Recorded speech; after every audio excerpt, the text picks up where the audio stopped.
और राजनीतिक सत्ता की बात करते हैं, जिसके केंद्र में आज भी चुनावी राज्य बिहार है, जहां एक तरफ राजनीतिक दलों में एक दूसरे पर आरोप लगाने का मुकाबला हो रहा है, तो दूसरी तरफ चुनाव में जीत सुनिश्चित करने वाले दांव भी खेले जा रहे हैं।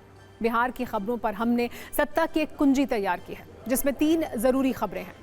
पहले नंबर पर डिप्टी सीएम सम्राट चौधरी और जन स्वराज के संस्थापक प्रशांत किशोर के बीच हो रहा कलेश है, जो बिहार की राजनीति में ट्रेंड कर रहा है। दूसरी खबर भोजपुरी स्टार पवन सिंह से जुड़ी है, जो अब सारे गिले शिकवे भुलाकर एनडीए के लिए वोट मांगेंगे। तीसरी खबर उस एसआईआर से जुड़ी है, जिस पर खूब राजनीति हुई। इन राजनीतिक बयानों की बाधाओं को पार कर अब बिहार में फाइनल वोटर लिस्ट जारी हो चुकी है। पहले बात जन स्वराज पार्टी के प्रमुख प्रशांत किशोर की, जिन्होंने पहले जेडीयू नेता अशोक चौधरी पर भ्रष्टाचार के गंभीर आरोप लगाए थे। अब उनके निशाने पर बिहार के डिप्टी सीएम सम्राट चौधरी हैं।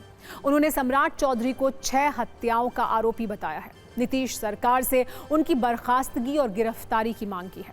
प्रशांत किशोर का आरोप है कि 1995 में तारापुर में 6 लोगों की हत्या हुई थी। इस मामले में सम्राट चौधरी अभियुक्त हैं। तब उन्होंने अपनी उम्र 14 साल बताई और नाबालिग होने के कारण राहत मिली। लेकिन 2020 में चुनावी हलफनामे में सम्राट चौधरी ने अपनी उम्र 51 वर्ष बताई। आरोपों का यह सिलसिला एक तरफा नहीं है। सम्राट चौधरी ने प्रशांत किशोर की कमाई पर सवाल पूछे। कहा, राजनीति में आए हो तो एक एक पैसे का हिसाब देना होगा।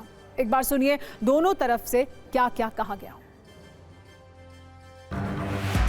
हटाना है, रखना है कि हटाना है। बिहार के उप मुख्यमंत्री सम्राट चौधरी, इन पर मेरा सीधा आपके माध्यम से सरकार को, बिहार के गवर्नर से, बिहार सरकार से, केंद्र सरकार से मेरा अनुरोध है कि इनको हत्या के आरोप में, ये हत्या के अभियुक्त हैं, इनको तुरंत पद से बर्खास्त करके गिरफ्तार किया जाए।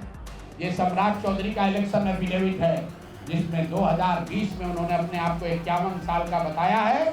उसके मुताबिक 1995 में वो 26 साल के थे और कोर्ट में इस आधार पर इनको बरी किया गया है कि ये 15 साल के बालक हैं। तो कह रहा हूं, सम्राट चौधरी हत्या के अभियुक्त है, जेल से फर्जी डॉक्यूमेंट निकाल कर बाहर निकले हैं। या तो इनको बर्खास्त करके गिरफ्तार कीजिए, और नहीं तो देश में जितने लोग हत्या किए हैं उनको भी जेल से छोड़ दीजिए। कुछ लोगों के पास कुछ नया नहीं है। ये बेचारा आजकल खोजी पत्रकार हो गए। अरे सबसे बड़ी चीज है कि कुछ चीजें उचित फोरम पर होती है। जो आदमी अपने भ्रष्टाचार को बचाने के लिए दूसरे के ऊपर थोपने का प्रयास कर रहा है, पहले उसका तो जवाब दे। तो मुख्यमंत्री नीतीश कुमार सीधे इस पर कार्रवाई करें। नहीं करेंगे तो कल परसों में हम लोग राज्यपाल के पास डेलीगेशन लेकर जाएंगे, सिर्फ बर्खास्तगी के लिए नहीं, सम्राट चौधरी के गिरफ्तारी के लिए।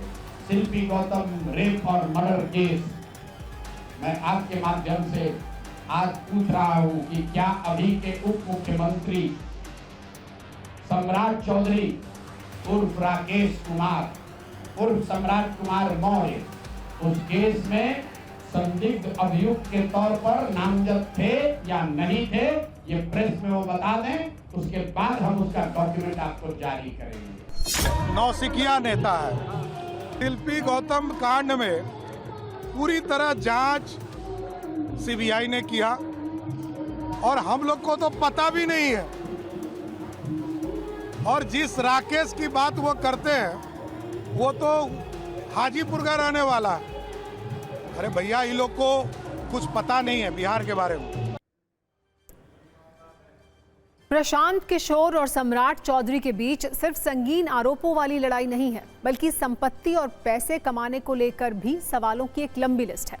बहस है, दलील भी है और आरोप भी। सम्राट चौधरी ने प्रशांत किशोर की इनकम पर सवाल उठाया था। ये कहा था कि राजनीति में आए हो तो हर पैसे का हिसाब देना होगा। पीके ने भी इसका पूरा जवाब दिया और हिसाब भी दे दिया। प्रशांत किशोर ने बताया कि पिछले 3 वर्ष में उन्होंने बतौर चुनावी रणनीतिकार और प्राइवेट कंपनियों को सलाह देने के लिए 241 करोड़ रुपए की फीस ली है। इस राशि पर उन्होंने 30.95 करोड़ रुपए जीएसटी और करीब 20 करोड़ रुपए इनकम टैक्स के रूप में सरकार को दिए हैं। उन्होंने ये भी कहा कि बिहार में चोरी की राजनीति को वो खत्म करके रहेंगे। आप सुनिए कैसे बिहार में चुनाव से पहले कमाई वाली ये लड़ाई चल रही है। 2021-22 से जिसने भी प्रशांत किशोर से मदद ली है, जिसने भी हमसे सलाह लिया है, तो चाहे कंपनी हो या पॉलिटिकल पार्टी, किसी बड़े बिजनेस हाउस को भी मेरे से सलाह चाहिए, उसका मैं फीस लेता।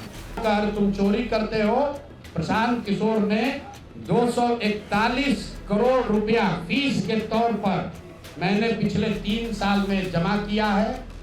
इस पर 30 करोड़ 95 लाख 68,764 रुपया जीएसटी पे किया गया है। अगले 10 बरस तक जब तक बिहार की व्यवस्था नहीं सुधरेगी, अपना शरीर बेच के भी पैसा लाना होगा तो भी पैसा लाएंगे, लेकिन बिहार में चोरी की राजनीति को खत्म करके ही दम लेंगे। 241 करोड़ उन्होंने कहा कि हमको मेहनता मिला।